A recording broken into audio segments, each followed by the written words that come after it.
This is a partial list of deaths at Zodiac, Texas from 1847 to 1850. 1847, Lyman Spencer Smith. 1858, William Bell. 1848, Sophia Wallace Leland Miller. 1848, Permelia Young. 1849, Sally Goodale Johnson. 1850, Clarissa Cornelia Smith. 1850, Sarah White.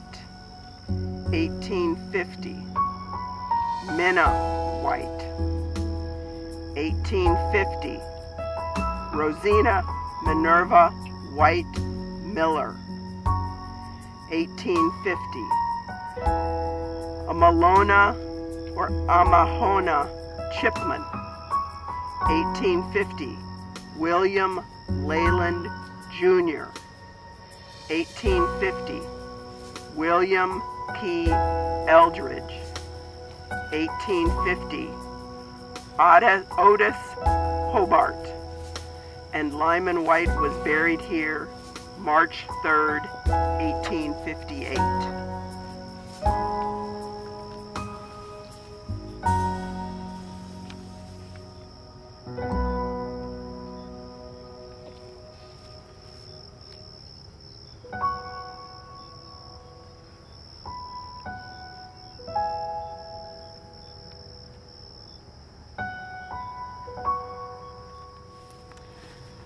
Good morning. Good morning, friends. I'm going to use my tour guide voice. I hope you can hear me okay. Everybody hear me okay?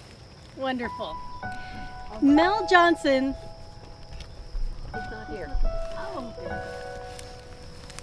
Mel Johnson sends his deepest regrets.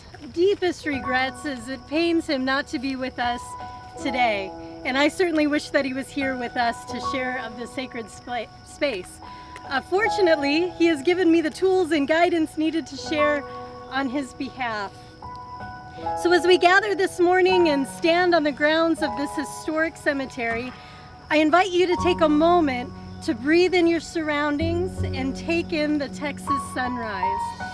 As you look around and imagine what was once here so many generations ago, you can almost see Heman C. Smith walking these grounds in 1881 and reflecting on the significance of this historic and sacred space. Stepping onto these grounds brought on a mixture of emotions and feelings for him as he reflected on the past and searched for meaning in the present. As I read to you his account of standing where we are today, I invite you to imagine him here over 140 years ago. Heman writes, quote, "About 1/2 mile up the river and a little farther from the stream, we found the old graveyard, situated upon a beautiful spot, gently sloping to the south and east. Here also is a growth of mesquite trees, also a luxuriant growth of mesquite grass. Nature has done much for this spot of ground, but to all appearances it's been forsaken by man. We could find the graves, but could not tell one from another. Our feelings were peculiar as we stood where once congregations of people had assembled to pay the last tribute of respect to those they loved. They whose tears were mingled here are scattered over thousands of miles. Some have found a resting place in distant lands. Some are with one faction of the church, some with another. Some have sunk in the cold, dark depths of infidelity. Wholesome are bewildered and know not where to go.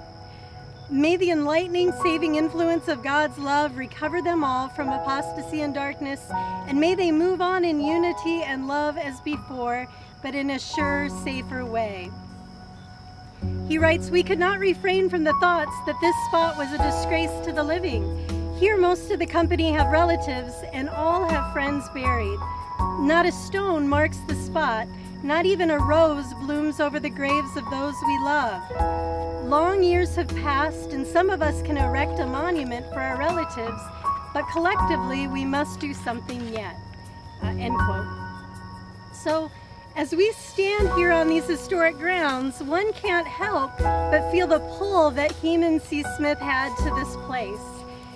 He was tapping into both his historical and his spiritual roots, experiencing identity formation as he traced the footsteps of his ancestors on this Texas soil. Heman's words remind us of the transformative power that is embedded in these historic places. This cemetery, like so many historic places within the restoration movement, continues to offer us rich insight and inspiration for people who are seeking an experience that transcends the mundane. This historic and sacred place is a living reminder to us, not of our theological divisions, but of the common ground we share as spiritual heirs of the restoration. Heman's words serve as a reminder that the story of this place is just as much about the future as it is about the past, recognizing that there is a significant power, both intellectually and spiritually, that we encounter at historic landmarks, whether on the banks of the Mississippi River in Nauvoo or the rolling hills of Iowa, that offer church history pilgrims like us the opportunity to not only capture a cool sunrise morning like this, but also offers us a connection between the past and the implications for the present. Places where history seekers like us are encouraged to ask the difficult questions and experience the depth and meaning of our shared history. What Heman Smith discovered that day in 1881, surrounded by family and fellow descendants of those buried here on these historic grounds, is that what makes this place important is not just the stories we tell here as we share this time together, but rather the lessons that are embedded within those very stories. Lessons so powerful that they could change our lives, that they could improve our lives if we only listen. Such is the power of history, and such is the power of this historic space. So as we embrace the dawn of a new day here in Texas, I'll close with a few words from Grant McMurray, a founding member of the John Whitmer Historical Association and a former president of Community of Christ. What he writes is recorded in the Community of Christ Doctrine and Covenant, section 162, but I feel that they capture the essence of our shared heritage in this place. And he writes, "Listen carefully to your own journey as a people, for it is a sacred journey, and it has taught you many things you must know for the journey yet to come. The spirit of the restoration is not locked in one moment of time or one place, but is instead the call to every generation to witness to essential truths in its own language and form. Let the Spirit breathe." Thank you.